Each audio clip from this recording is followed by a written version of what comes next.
y lo hacemos con Joe Ger, experto en seguridad e inteligencia, además de exoficial de las Fuerzas de Defensa israelíes. Muchísimas gracias por acompañarnos. Buenas tardes. Muy buenas tardes también para usted. Quisiera que primero que todo nos explicara cómo le hicieron los israelíes para meter explosivos en estos aparatos y además de qué manera manejaron el lograr que los terroristas de Hezbollah los compraran y los utilizaran. Bueno, primero, nadie se ha atribuido estos ataques todavía, ¿verdad? Y lo que es claro es que es una operación de inteligencia muy sofisticada, una creatividad que le sobrepasa a cualquier película de Hollywood, ¿no?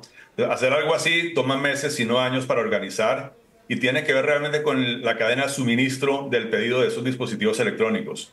Esto evidentemente comienza con la penetración de inteligencia del grupo Hezbollah, y es aquí donde se obtiene esa información interesante de que el grupo quiere comprar un número grande de Vipers para repartirlos a sus operativos, digamos, con cierto rango y liderazgo, para poderse comunicar de manera segura. Entonces tratan de usar estos Vipers, y aquí entonces surgen varias teorías. Unos dicen que el cargamento ya en su camino hacia el Líbano es interceptado y básicamente cambian esos Vipers de cierta manera usando una buena cubierta y luego llegan a su destino. Otra teoría, que es la que está haciendo ahora, dice que básicamente la operación es va mucho más atrás en tiempo, incluye la creación de esta empresa húngara en Budapest, que básicamente se convierte en un representante de la empresa de Taiwán. Y finalmente, sea como fuera, lo que ocurre es que estos Vipers, con la pequeña sorpresa, llegan al Líbano, son distribuidos a casi 4.000 operativos de Hezbollah. Y en su momento, cuando el momento es correcto, básicamente alguien aprieta ese botón y se le da la señal a ese dispositivo para calentarse la batería, y ese explosivo pues hace reacción, resultando en las explosiones que hemos visto. Pero Entonces, precisamente eso es lo que lo quería preguntarte. O sea, estos aparatos explosivos, ¿sabemos si solo los terroristas los tienen? O sea, ¿qué garantiza que un civil libanés común y corriente no haya comprado uno? No, eso aparentemente fue una orden que se puso desde el cuartel de Hezbollah, precisamente para tener elementos más de comunicación más seguros, supuestamente.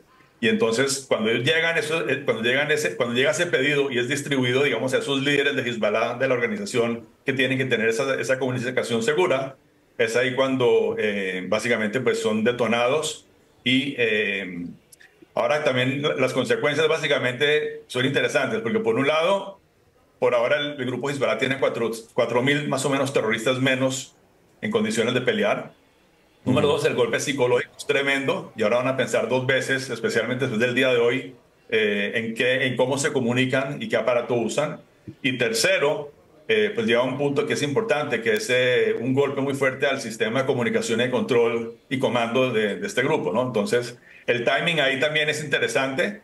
Digamos que desde el punto de vista militar, ese caos que se creó en la organización puede ser un precursor excelente para lanzar un ataque completo a este grupo terrorista. Eso tendremos que ver las próximas horas y días para ver qué pasa. Y otros reportes hablan de que posiblemente el timing se debió a que posiblemente algunos operativos se dieron cuenta de que algo raro estaba pasando con esos Vipers, se estaban calentando, y entonces, pues, como que dice, antes de que se les dañe el plan a quien fue que lo hizo, pues optaron por despichar el botón, de esa manera matando, o mejor dicho, neutralizando a casi 4.000 terroristas del Hezbollah de una forma extremadamente precisa, que solamente le hizo daño a ellos. Joe, a mí me da mucha curiosidad saber si estos beepers de ahora en adelante se podrían volver en alguna tendencia, porque quizá ahora la gente nos está escuchando y dice, pero a ver, esa es una tecnología de los años 90, quizá un poco arcaica, ¿por qué se está usando otra vez? Y no solo eso, ¿por qué podríamos verla replicada después en otros grupos? Bueno, desde el punto de vista de seguridad, Hezbollah pensó que al usar estos beepers o esta tecnología un poco más antigua, iba a ser menos propensa a que, por ejemplo, Israel interceptara las llamadas, por ejemplo, en un celular, cosa que de pronto no es. Y por el otro lado, si tu pregunta hace referencia a que se empiecen a dar otra vez en el futuro explosiones de beepers, pues hay que entender que esto no es así nomás, no es que se hackeó el beeper y el beeper explotó así nomás, sino que tenía posiblemente, lo que están diciendo es sobre la batería, un pequeño pedazo de explosivo, de un explosivo que de hecho se llama PTN, que junto con RDX son, digamos, los integrantes principales del Semtex y son bastante volátiles a cierta temperatura-calor. Entonces, cuando esa batería, a través de un hackeo, llega a una temperatura específica, eso fue lo que causó la explosión, y el haber tenido ahí explosivo es lo que básicamente hizo ese daño que ocurre. Un celular o un beeper, digamos, con una batería que tenga un problema de función y se caliente, no va a ser un daño de ese tamaño, si no es que tiene ese explosivo. Ya. Y por supuesto, eso no es un explosivo muy fácil de conseguir, y por supuesto todo el know-how y por supuesto todo el tema de hacerlo a esa escala, eso es lo que hace que esta operación, quien lo haya hecho, pues fue realmente impecable y fue algo que se va a estudiar por muchos años en las agencias de inteligencia del mundo. Sin duda, bueno, este tema nos da para mucho más, pero se nos acaba el tiempo. Muchísimas gracias.